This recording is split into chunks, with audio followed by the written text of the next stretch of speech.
Mbono mingi bande ko balandi safodi télévision na yebete boza ebele pamba te bisika o bozwa mi boyebete balandi na yebete balandi ya safozi badala kabe motema ko kita pamba te safozi eza wana pona ko pesa bino mayi bolingaka na ngunga o bolingaka. Toza bongo na siège ya UDPS sika oyo mwana mboka Jean-Marc Kabunda bengisa ki ba kombata oyo ye pona ko pesa sango ya mokola lelo en tout cas to landa comme ça to ya biso.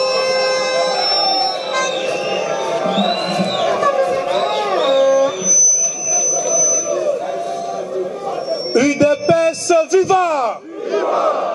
UDPS viva! UDPS viva!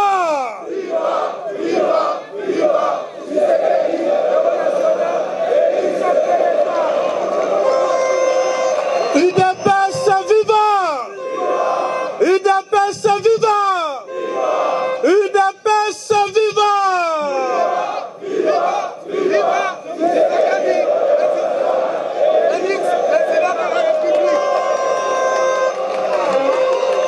Merci, merci. Avant na banda koloba na lingi na ebisa bino bomati na batima bato. Bâtiment neza bisote eza bato. Donc on ne veut pas de problème na sengi na bino bokita. Bokita bino nyonso.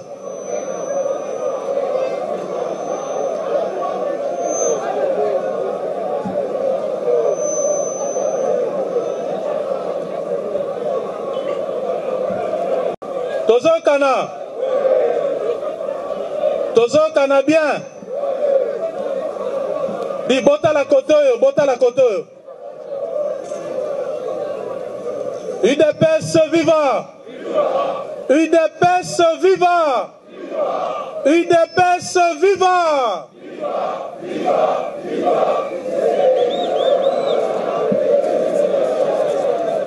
Na kozongela susu te maye nazoloba awa oyo ezali permanence ya UDPS place ya ba infiltré ezali awa te.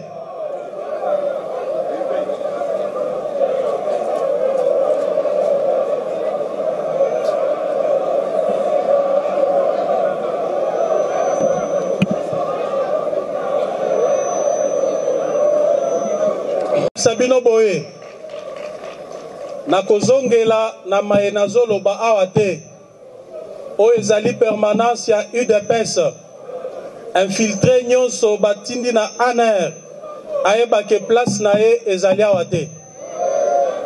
Toyokani bien soki ezali na infiltré ya ANR azoya awa akokutana na balabala na ye. Nalobi yango po mukolo tokokanga mutu awa akendo pesa Kalev Sango.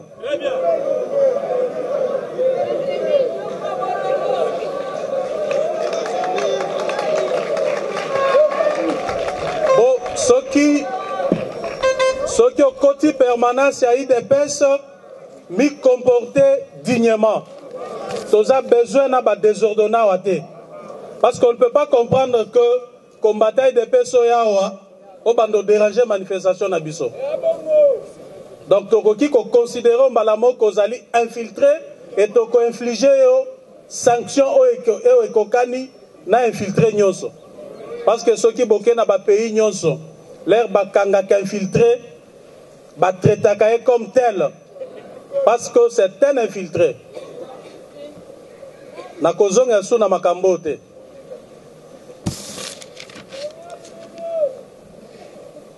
To bengi binoa parce que depuis que to sala congrès to zoa occasion ya kokutana te alors que moment tozali koleka ezali moment moko très difficile et sengeli to reprendre na ba habitude malamu ba habitude na biso yo et salisaki biso et to résister après liwa ya président Tshisekedi to résister to battre la partie les loyo parti eza makasi.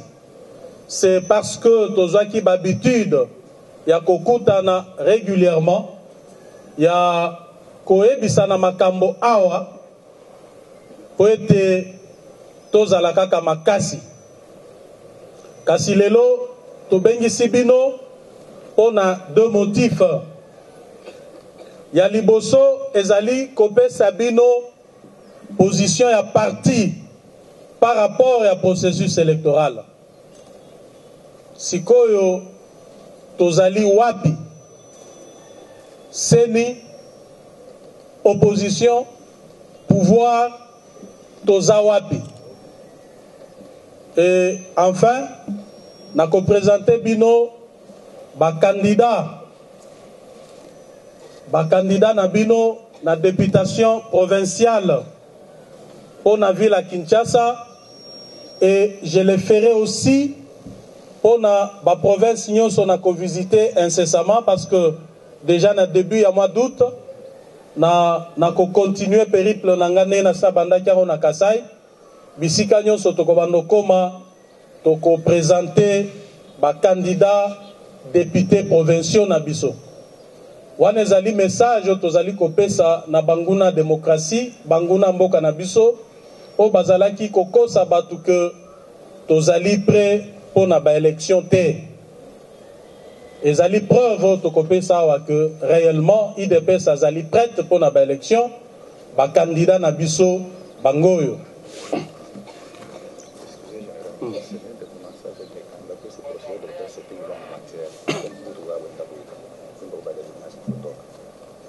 Bon,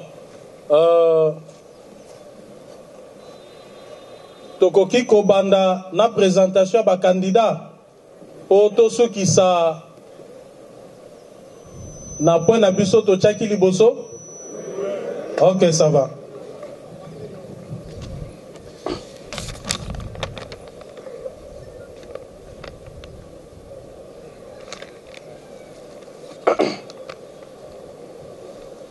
Bon, à tout honneur, à tout seigneur, tozo banda na fédération ya Moamba. Fédération Moamba na moni liste na binote.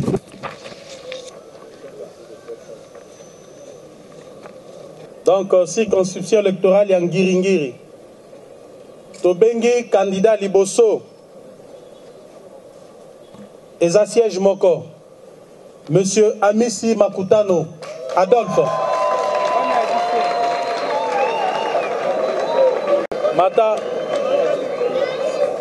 Mata wana bamuna.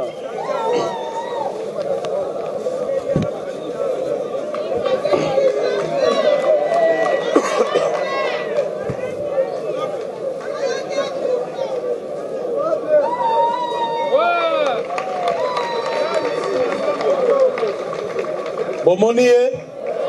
Ok, yewana. Tobengi pour la circonscription électorale ya Bumbu. Ezali siège unique. Vous appelez c'est un siège. Oui. Siège unique. Tobengi Monsieur Badibanga Chilumba Osé.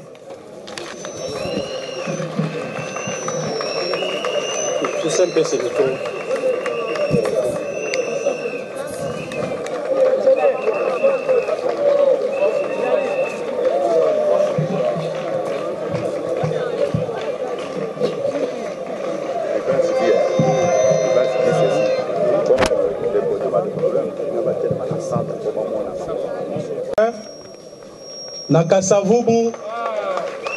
Nakasavubu Tobengi Monsieur Katalai Gabriel Samuel.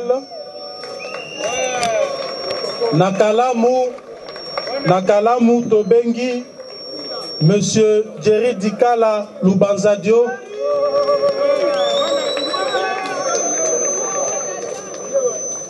Nabandal Tobengi Monsieur David Moukeba Kalengai.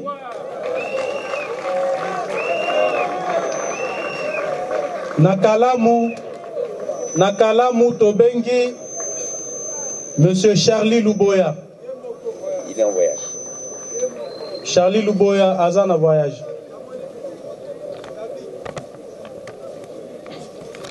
Ok. Nabanzi bomoni bango.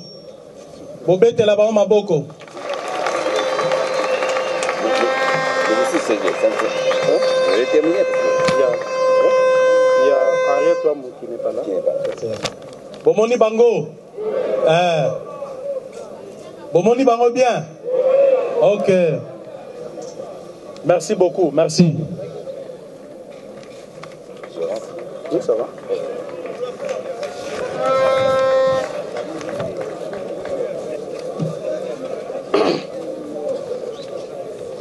Fédération Yalukunga.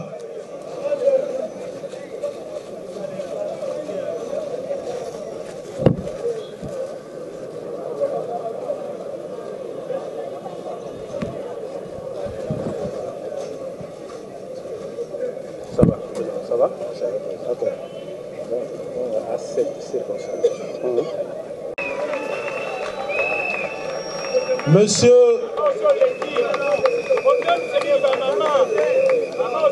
Monsieur Bidimbu Tumbwanga Didier. Allié, hein? Ok, ça va, ça va. Monsieur Boma Ablavi Michel. Et Boma Ablavi Michel. Circonscription Yamonga Fula. Monsieur Moudianji Kassanda Bruno. Docteur Kabea Chikala Kizito.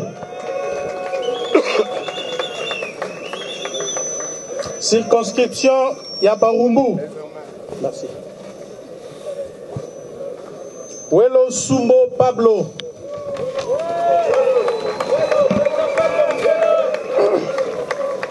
Circonscription ya Kinshasa. Madame Potopoto Katani Eliane.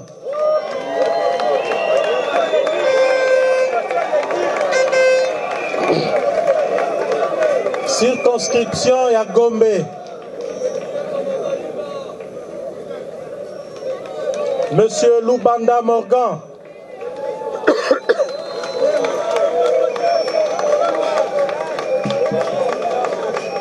Circonscription Yakitambo. Monsieur Kadima Kabongo Justin Moïse.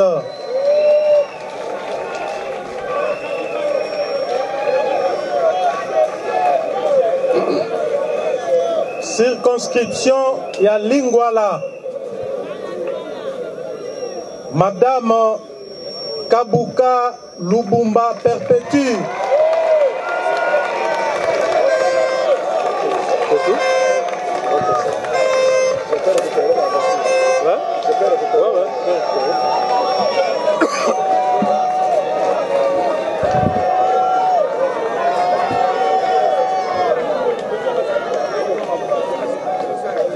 Boboni Bango, Bobete la Bango Maboko.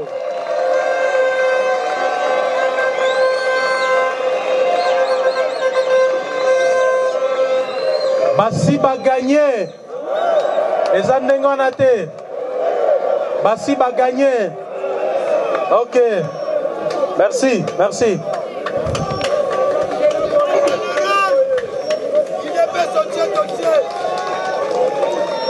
Fédération ya Tchangou. Fédération ya Tchangou.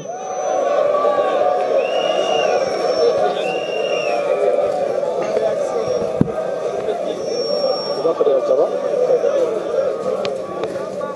Il est à la collation. On l'école aujourd'hui. Ça va. Le premier, il est professeur Monsieur fait la collation, mais il est représenté par son premier suppléant. Alors, à tout moment, il y a l'un qui est là, mais il est malade, il ne sait pas se mettre debout. Il va se mettre debout là-bas. Circonscription de Massina.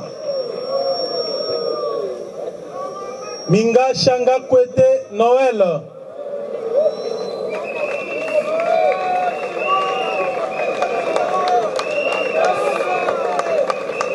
Chibalabala Mukinaï Francis.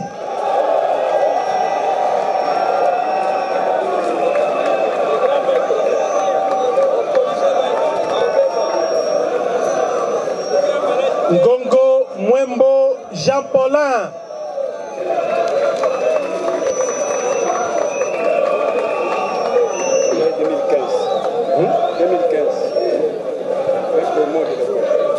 Circonscription de Ndjili.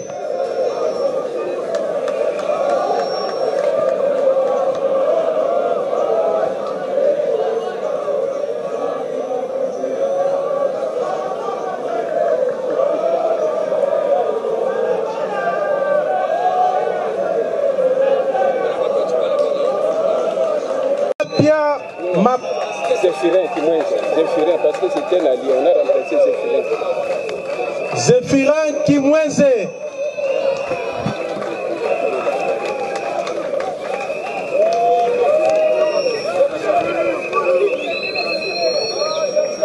Ngoma, circonscription de Kimbaseke. Ngoma Sikou, bienvenue.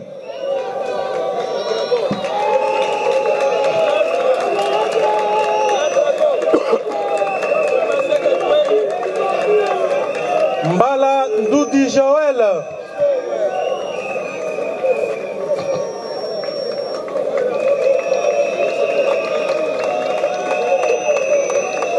Chimanga Chamala Donatien. Lumbala Kabemba Joseph.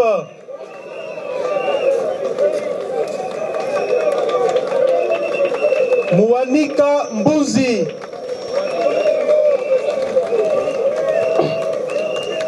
Circonscription de Lancélé.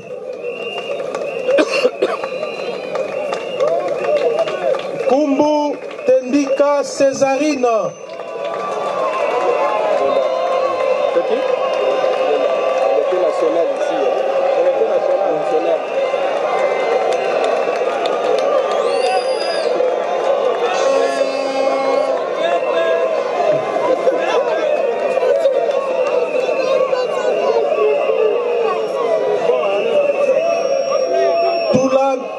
Tula Chendi Minga Emmanuel.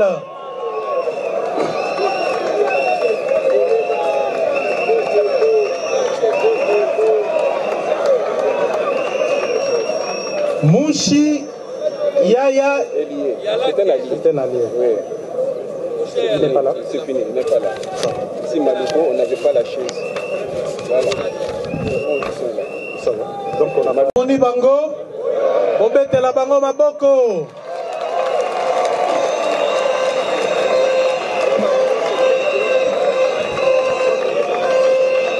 Bakolonga to bakolonga te. Bakolonga to bakolonga te. Merci, merci. Ok, merci.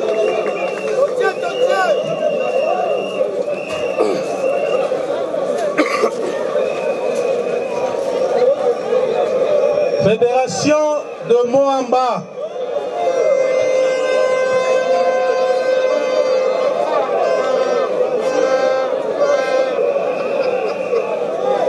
Fédération, circonscription électorale de Kisenso.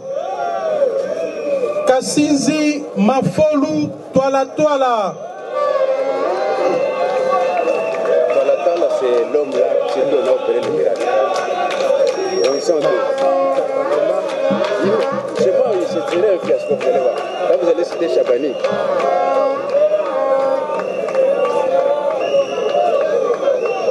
Ici, il y a deux sièges. Il y a deux sièges, Kassinzi et Twala Twala. Twala Twala, le fameux qu'on ne voit pas. Il fallait mentionner un d'eux. J'ai fait des petits traits là. Lemba, circonscription électorale de Lemba Nord. Lemba Nord. Monsieur Chabani Louko Jackman.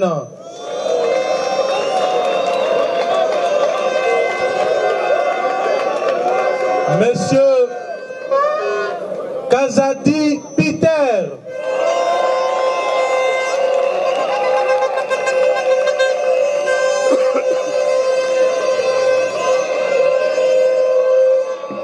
Circonscription électorale de Matete. Je comprends pas, j'ai vu une tour là, comme un chef tribal de la maille.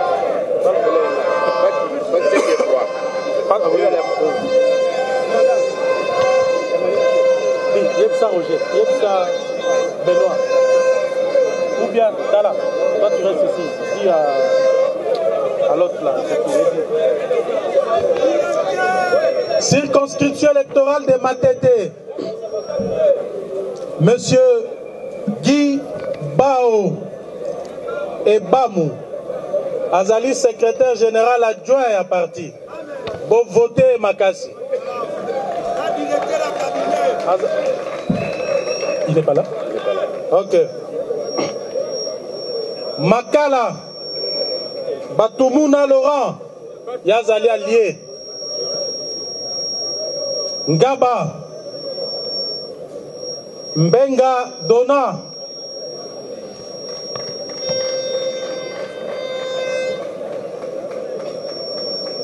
circonscription électorale de Limete, Masengu Thérèse,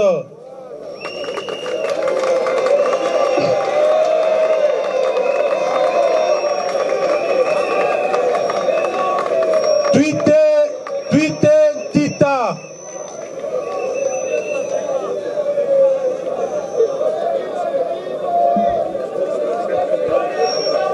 Jekoko Moulumba Gérard,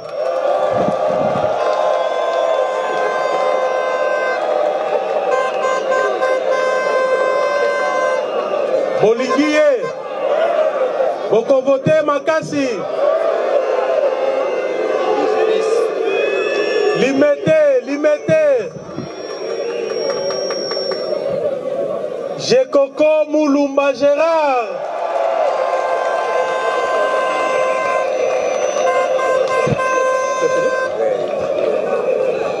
C'est tout.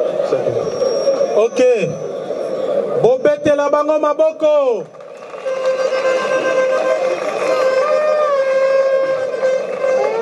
Bakolonga to bakolonga te.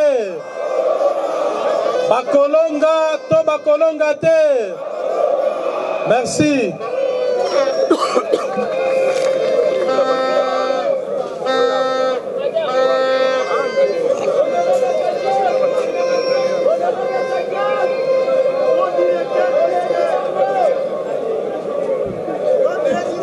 Bon voté dire Kaba président. Maître Peter Kazadi. Dire Kaba.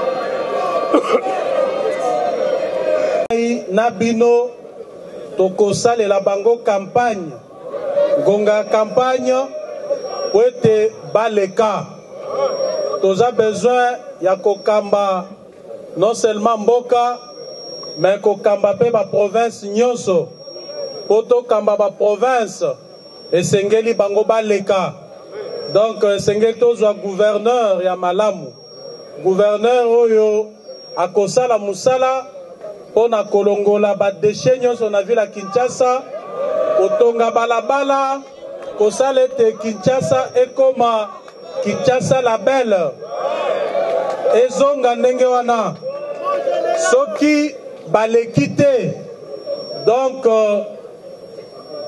to décider ete Kinshasa etikala kaka poubelle eza ndenge wana te nazozela bino bopesa biso cette fois-ci 100% na élection. Botika na bisabino boye. Botika na bisabino boye. À part baonga nazola kisabino awa. Omoni mutu amemi effigie ya Tshisekedi. Photo ya Fachi. Ko vote ete. Na lobine nini. Bosala erreur ya 2011 te. Boyebi ke bino bato ayi de pes ba combattant na biso bo vota président mais bo vota pe ba député mususu eloko wana epesa biso pasi mingi mbalo yo bozo voter président na biso bo voter ba candidat député na biso soki ozali na candidat préféré te otali kaka na liste ayi de pes omoni akosepelisa yo o voter Toyokani souci nanga mingi ezali IDPS Bar Tshisekedi. Liste ya IDPS Bar Tshisekedi. Mingi province ya Kinshasa esengeli tokamba yango. Tozo bundisa mutu te. Eza ndenge wana te. Mais bilan na bango nde eza mabe. Na yango ngonga campagne électorale. Na kosala ngai na kotambola na commune nyonso po ete bango baleka.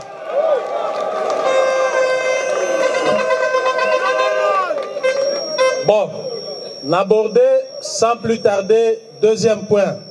Ya matinée na biso lelo. Oral. Poto oti ko présenter ba candidat mais masolo yango eza ndenge nini?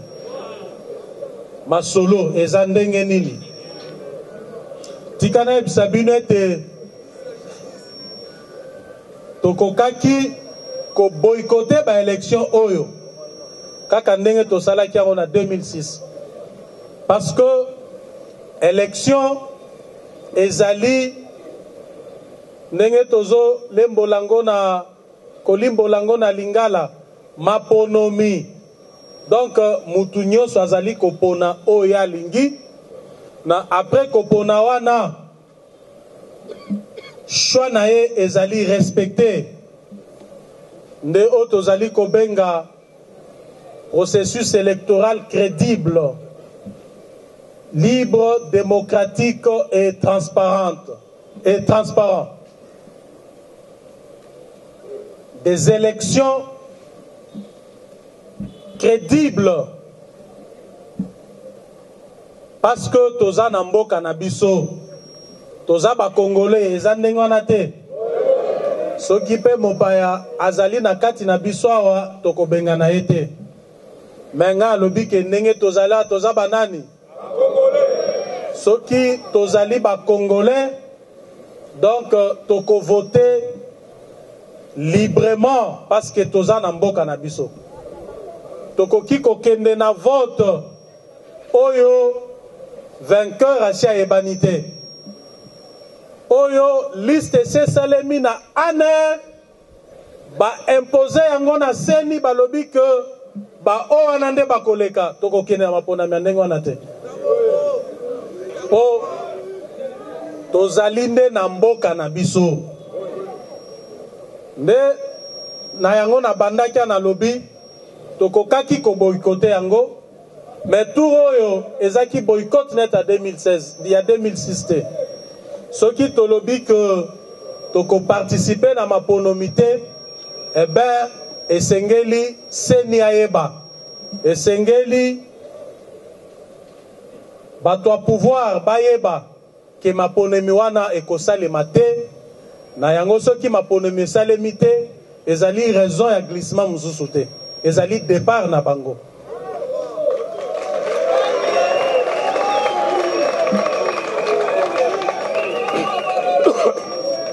tour ekosalema net na 2006 te ekosalema conformément na article 64 boycott ekosalema conformément na article 64 tozokana bien mais tokomi nanu wana te tolobi soki tosalaka yango balingaki baloba non bazaki na bakandidat te bazaki na mbongo ya kofuta caution te voilà pourquoi babangi turo tobalusi stratégie tobalusi stratégie to déposer baliste na biso bientôt là toko déposer baliste na biso na députation nationale toko déposer pe candidature ya président de la République pour na compte ya IDPS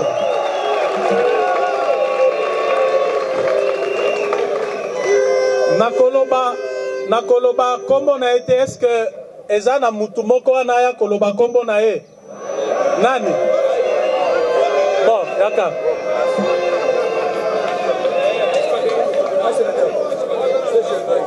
pona ye bake boyebi ye Hein?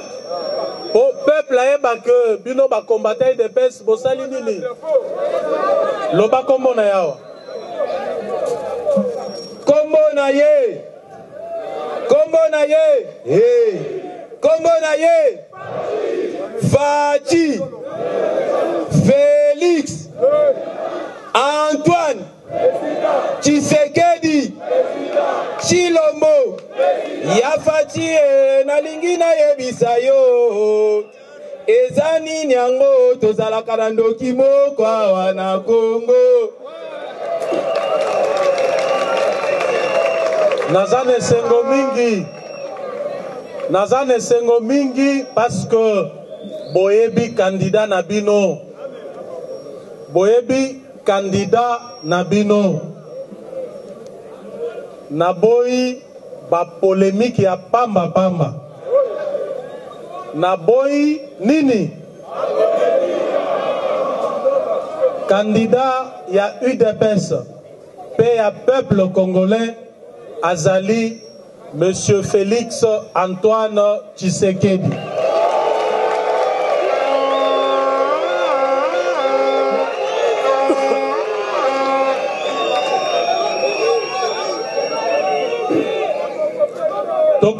Toko déposer candidature nae parce que $100,000 toza nango.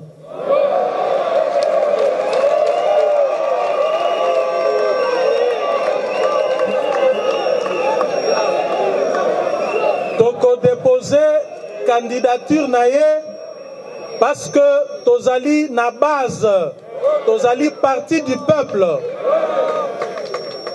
Toko déposer candidature naie parce que toko gagner élection.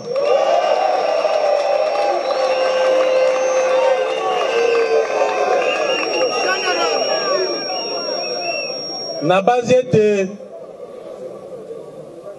polémique ezate. On a lingi te après na réseaux sociaux baloba voilà Kabounde aza fougueux à combattre candidature unique à opposition, à combattre Moutouté. Tozo Canabien, na combattre Moutouté. Na lobby que UDPS a candidat naé, Wazali candidat du peuple à la personne de M. Félix Antoine Tshisekedi. Wemba.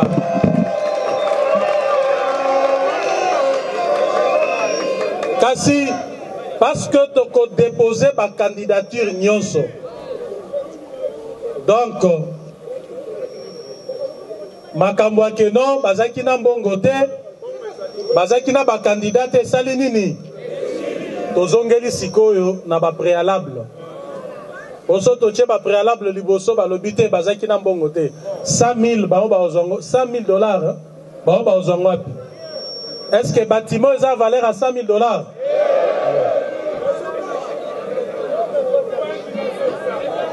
Donc, l'air toko silisa, to déposer la liste nyonso, to déposer candidature na biso na présidentielle, masolo ezongi, esika to telemisaki yango. To telemisaki yango wapi? Ba préalable. Ah, voilà. Ndesika na ebisi bino bisika bakozwa ba problème parce que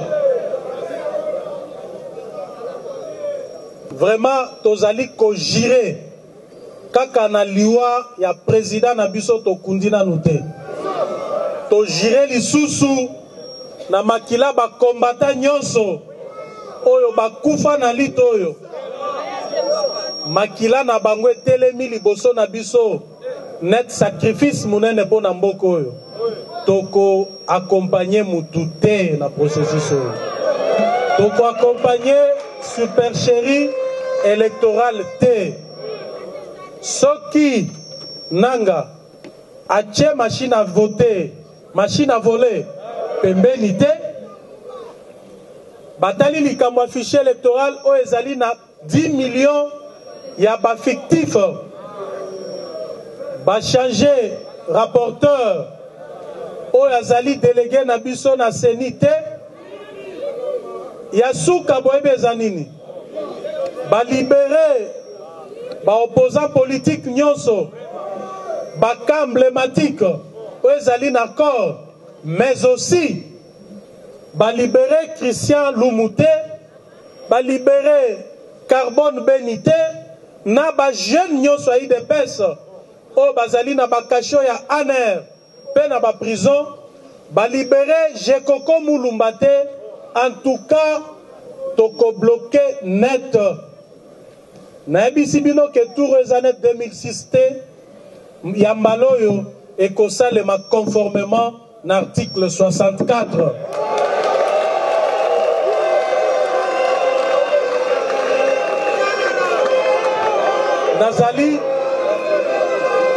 Nazali ko menacer mutu te tozokana nazali ko menacer mutu te mais sengeli mai nazali koloba awa bazwango au sérieux tozo sakana te tozo loba yango biso tosi toyebi stratégie na bango eza boye toke na élection na machine à voler, excusez-moi. Déjà bazali na réserve na bango ndenge salemaki na 2011 bazali na réserve ya près de 10 millions à bavois o bakotiela mutu o nyonso bakotia wana. Avec ça donc na lobby machine à voler na fichier électoral otoza nango lelo soki Kabila a présenté biso domestique na ye à koleka tozo kana bien bomi constaté donc na machine à voter à voler na fichier électoral oyo ndenge zali soki Kabila a présenté domestique na ye bakolekisa ye donc wana biso tosi toyebi yango tolobi toko accompagner supercherie électorale te o tokendaka to gagner maponomi bayibi biso victoire batie président na biso na résidence surveillée balakisi biso ete bango baza na makasi parce que baza na la police pe na basoda donc mbala oyo tolobi tokobongisa makambo anamo po te en aval tobela mutu te tozokana bien bobanda koyokanga bien bobeta kaka maboko te ok donc tokobongisa makambo anamo po te en aval tobelisa mutu te net na 2011 esengeli te combattante na combattant nyonso a mi préparé en même temps que tozali komi préparé pour na ko gagner ba élection ce qui kozala crédible en même temps tozali pe komi préparé ce qui nanga na Joseph Kabila ba rencontrer ba préalable na biso te pour être toko appliquer article 64.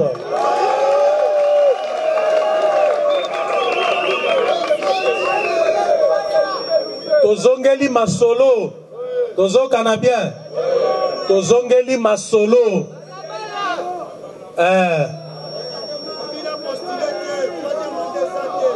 te makambo Kabila repostile zawa te tokana bien tokana soki pe Kabila lobika repostile boti kana kendo postile ça nous facilitera la tâche. Banga nini wana na lobieza préalable te soki mutu alingia meka mozindo botika akonoye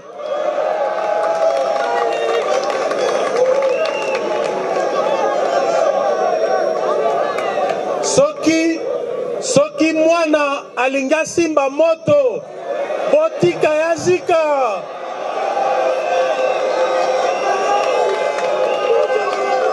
bozo boyebi soki tokana soki mutu azobeta masolo ya 3e mandat ameli miliki alangwe botika ye aza mutu amilangwa alangwe biso toza na débat wana te tosi to avancer makasi comment ko bloquer retour na ye na pouvoir parce que stratégie na bango eza boye a présenter bino parce que Kabila si a comprendre que na mboka oyo azalaki capable ya kosala ba ministre o bazaki réellement ba ministre te tozwa penza ba ministre na mboko toza na bango mais batikala kozala ba ministre te. Kabila a réussi qu'on nomme ba premier ministre o batikala kozala ba premier ministre te à comprendre boule à lobby na occupé kozwa président ou azali présidenté. Bon comprendre ngo? Botika masolo 3e mandat na essayer le kakala. Ezaka susute. Basi ba évoluer na ba stratégie na bango. Donc bon réfléchira ka na temps passé te. Yoza combattant de pes et sengelo zala à jour. Tozo kana. Donc toke na maponami ya mabe ba imposer mutu o ya ko mi se retirer pour na kotike la sous place ne stratégie na bangwana. Donc soki bino botiki élection oyo et salemina machine à voler et salemina fichier oyo donc bo pesi Kabila pouvoir pour na libela.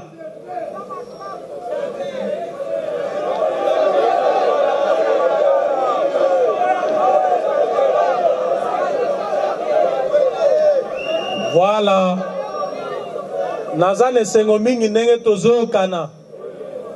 Donc, solution ezali ete mbaloyo toko stopper net à la 64. Obi ke batumsu bazo psa ke me article 64 ango banda bobanda kolobango bosale la kangote. Mais nazali koyebisa bino boye jour J ezalaka moko jour J ezala mibale te tozokana ba jour J ezalaka mibale te ezalaka moko nde yango nayebisi bino mingi anamo po anaval tobela mutu te so botiki anamo anaval tokobela mutu tokozwa mutu pasi.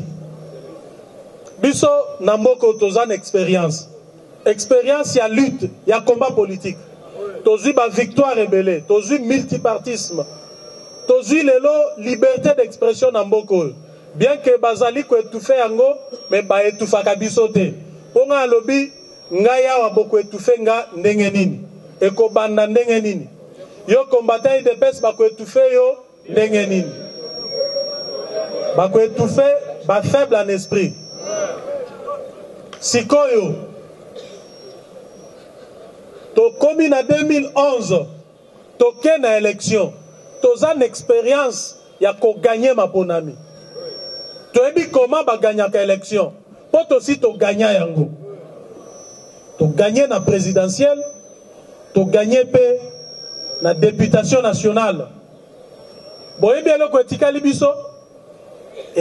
biso kaka stratégie comment ko conserver victoire na biso wana soki tozui yango mbala oyo ben to gérer pemboka nde loko etikali biso mutu nazoka batu balobi non na IDPS expérience ezate balingi tozo expérience ni ya moibi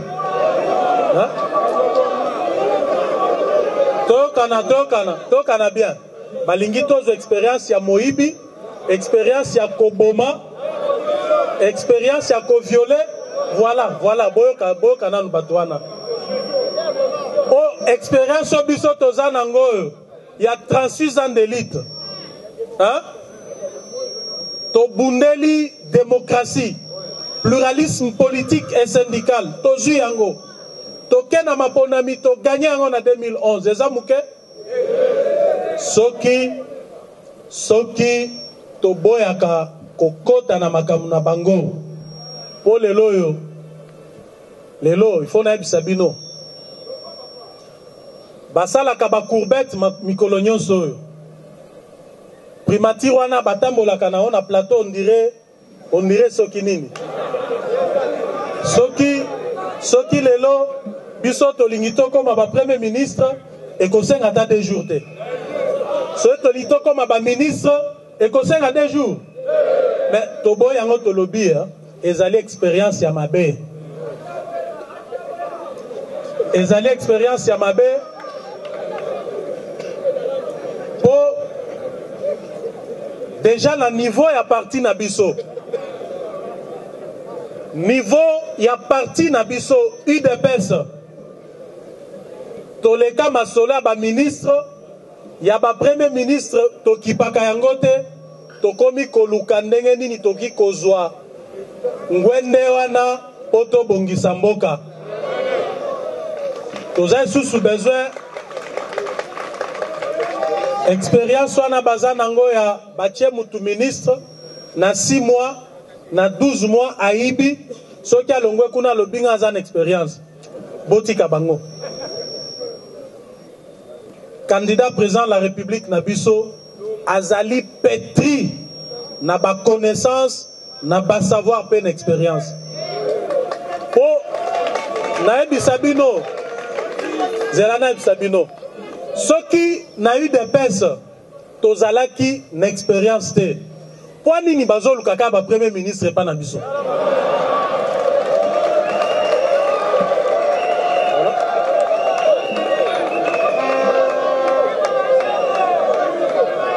baleli awa balobi te facha koma ka premier ministre naebi maena zoloba basali ba courbette et comme a postulé na présidentielle que non po ya komana nu ministre te akomana nu PDG te wana ezanini hein balobaka ke aibana nu te abomana nu te peuple ayo ka bango te OK donc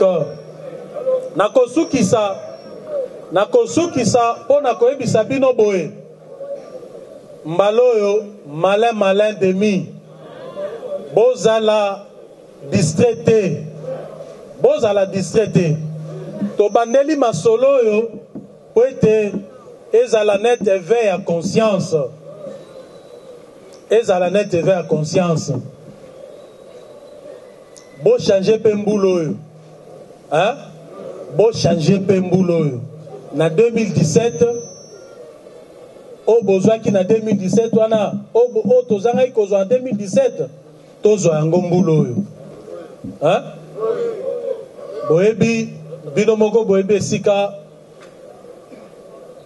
bosalaki malamu te mais toki corriger tour oyo po ete tozwa ba résultat malamu élection tozali pour tokokende maponomi mais ya ndenge ya mabete soki baboyi koyokama etozali koyebisa bango toko bloqué net processus ya mabe oyo po ete tosala processus ya malamu après que bao bazali ko bloqué processus oyo basi bakei conformément à l'article 64.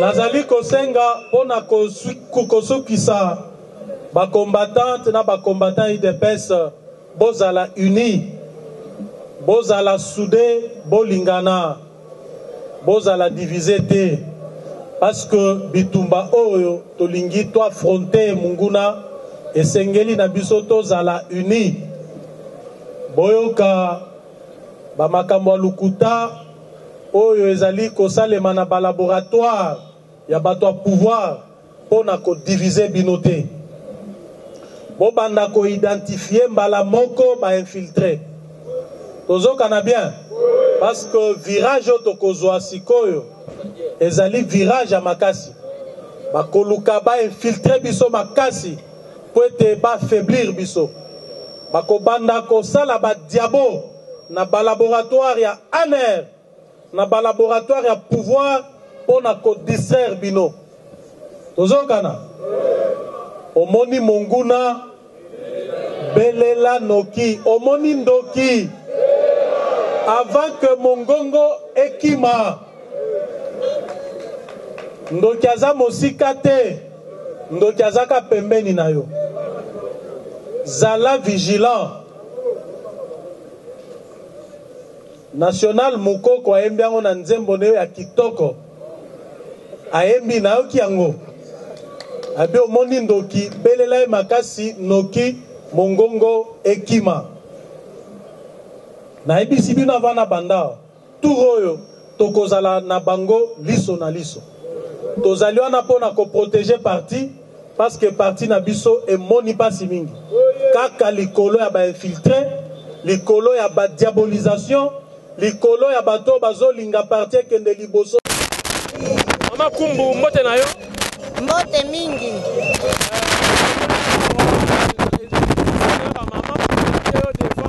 CG qui est candidate. Pourquoi on dit comme député dans compte IDPS?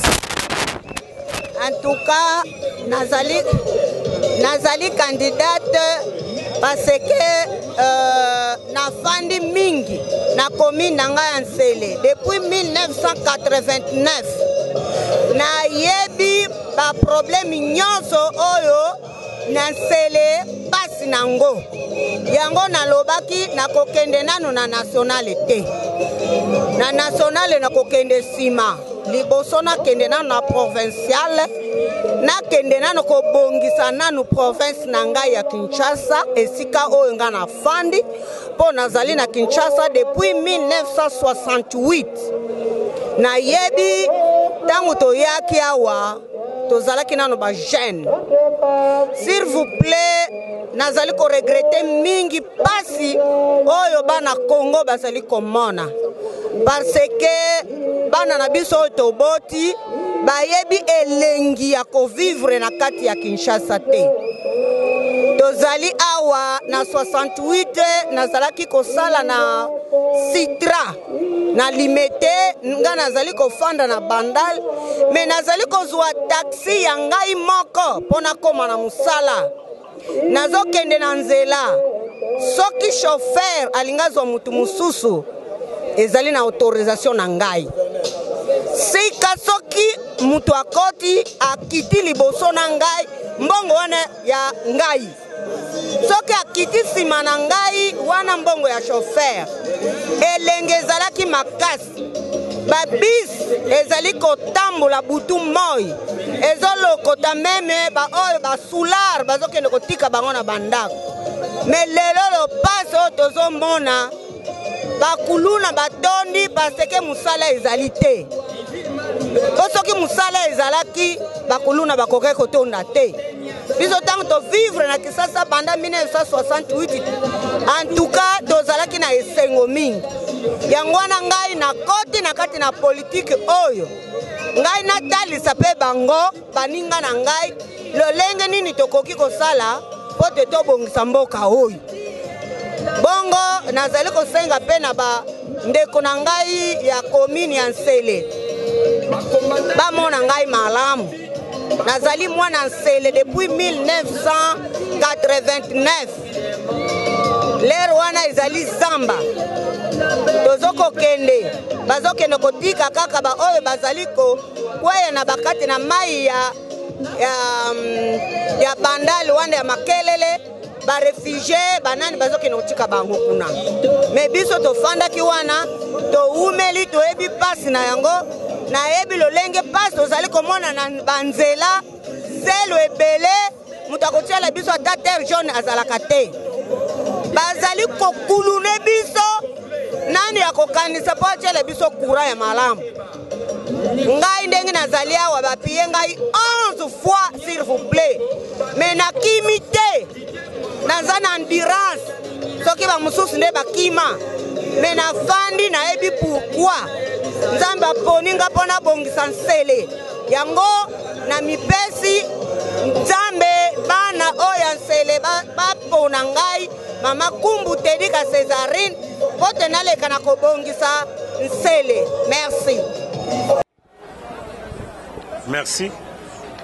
toza wana permanence ya IDPS na limité na 10e rue ezaki matinée oyo ezaki organisé na niveau ya présidence ya parti orateur principal ya mokolo lelo na matinée ezali le CG Jean-Marc Kaboun ntango azwi maloba je crois que a présenté premièrement ba candidat député provinciaux oyo biso ba combattant biso peuple congolais donc voter pour na élection provinciale oyo ezali koya donc ba candidat ya IDPS ekende na ba élection sans ba o na esali regroupement politique moko te o regroupement politique IDPS est allié ezate donc IDPS est aligné ba candidat yango moko nga na yaki particulièrement parce que nali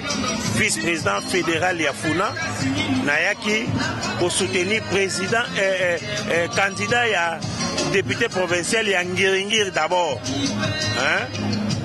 Adolphe Amisi Makutano donc oyo a représenté commune ya Ngiringiri dans l'élection provinciale d'ailleurs nenga zana na yebi que ça a gagné et ensuite bayaki ko présenter tous les autres candidats il y a IDPS na niveau provincial pour la commune ya Bandal nous en a David Moukeba national nous allons na commune ya Selemba nous en a Augustin Makes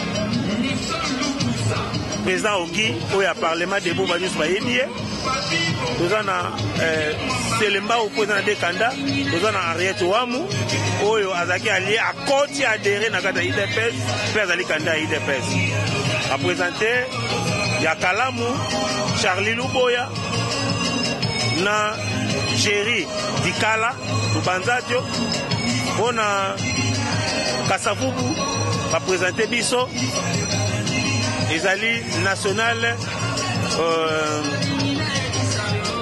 Katalai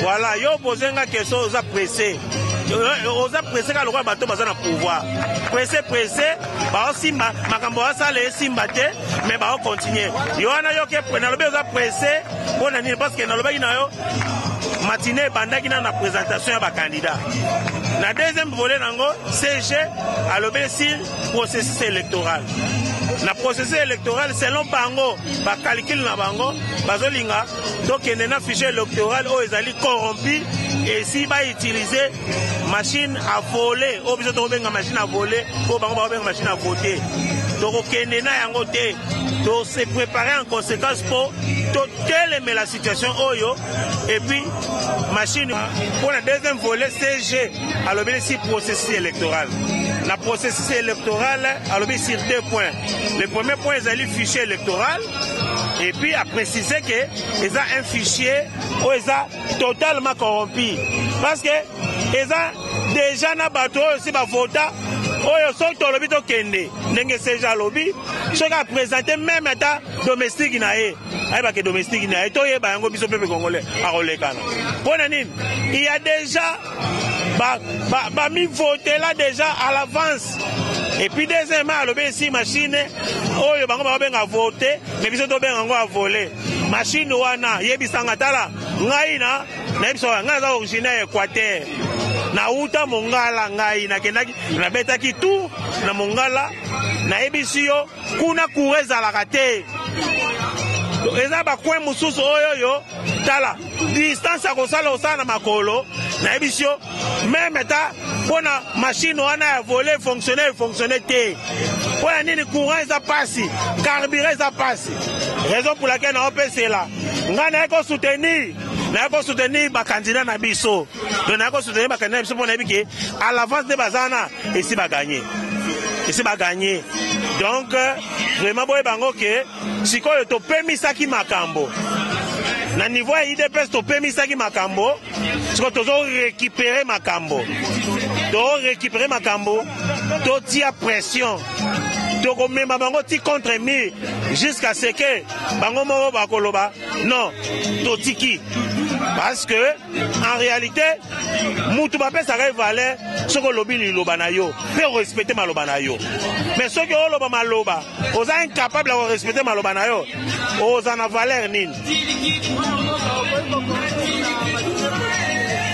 Matinée politique et l'équipe Malamu va présenter des candidats il y a élection provinciale surtout et puis le si Magambo y a posté électoral, c'est-à-dire fichier est corrompu et aussi machine à voter donc il y a une élection ceux qui va imposer bango va imposer biso va okuta biso na nzela na bango.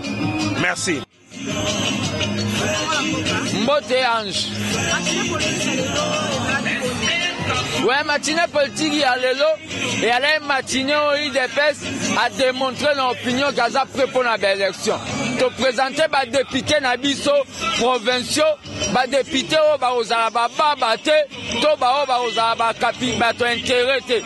De présenter des députés aux Kendegobundela, ville à Kinshasa, la province et le Mwanao, bengi sinistre. Mais l'élo, il dépêche se rappeler que malgré te présenter des députés, mais ce qui M. Kabila a s'entêté, Torozong en article 64. Donc, rien à dire. Donc, le lobo met à la démonstration de force. Démonstration de force, moi, l'amboka, na oki boko ganga penza maponomi. Mais ngana ebi, ngana koyo kabino bolobiete, bozali penza na confiance ya machine à voter, teto machine à voler. Moi, l'amboka, ba candidat bino boko ganga bako, bako gagner par quel moyen? Ouais, ba candidat na biso bako gagner, ceux qui l'élection est transparente. Mais ceux qui l'élection est na machine à voler. Wanande, Torotika tante potopola. Donc c'est ça là, il y a un tolobi que ceux qui bango ba insister na machine à voler, biso tokotele mais la bango net, tokobo yango. Tokobo ya la minute au motonio sans hôtel ma machine à voter. Pendant le bâti machine sans machine à voter, biso ma colonie rozalate na mboka Congo. Mais bino boko lo ba ete boko gagner mais par quel moyen mon mboka ngana za na convaincu te? Ange, nanga nzambete. Fe makamunanga lo beza parole la Bible était. Nanga za na leçon ya kopesa toute une société civile te. Vous comprenez? Nanga malobana eza parole d'écriture sainteté. Nanga aza commandité par M. Kabila. Biso na peuple to lobby que il n'y aura pas machine à voter wana. Bakenda na élection pour va voter changement ya. Bakenda na élection de pour va ça la continuité ya ba médiocre. Donc parole nanga eza nzambe te. Nablo banza te ma colonie ndenge to sala ngo machine kozala te. Mais il dépêche le lobby yango de salamara. Et le bange zate zano calme qui vivra verra. Bon, moi message ne repesa na bayeba ko banga ete ma colonie sala manande konanga ba monete ndeko nanga penza za penza moi mofandi anga bo mosusu. Message nanga na repesa et ali que peuple congolais azala o babengi responsable ayeba ke yende kolomboka ezani nanga ni M. Kabila azotinda peuple congolais va que aza souverain ezala ya slogan te. Totonde botondi ya kobakisa ngande na otonda bino botondi pona bande ko bakombata bakolanda biso oyo bisina bango ni pona bakombata oyo bazolanda ngai nazoyebisa bino ke dans quelques jours il faut serrer ba ceinture na bino, c'est-à-dire il faut serrer ba ceinture na bino po tozokende na o babengi dernier round na M. Kabila na bandine ya ba médiocre. Donc il faut tolalisa bango KO dès le début à combat au Tozo Banda. Donc, et bandagi le 25 et Rosuka le 8. Donc, dès Soki Kabila a osé kaka, kolota, ngala obenga kolota, kokende kotika candidature na peuple congolais. Il faut voter les mains rapidement pour envahir toute la République, to benganae en débandade. Je vous remercie. Tokomi na suka balandi ya Safozi télévision pambate ezalaki bongo ndeko fils mukoko apeselaki na mayema so oyelekaki na matinée politique. En tout cas tokomi penza na suka topesi merci na Fifi Mvula na États-Unis. En tout cas Fifi Mvula na États-Unis topesi penda merci na Charlongo ma na États-Unis topesi vraiment merci pambate Olanda ka Safozi télévision. Et puis Anastasie topesi merci Yaya na Magistère. En tout cas topesi merci tokutani mbalasima. Bye.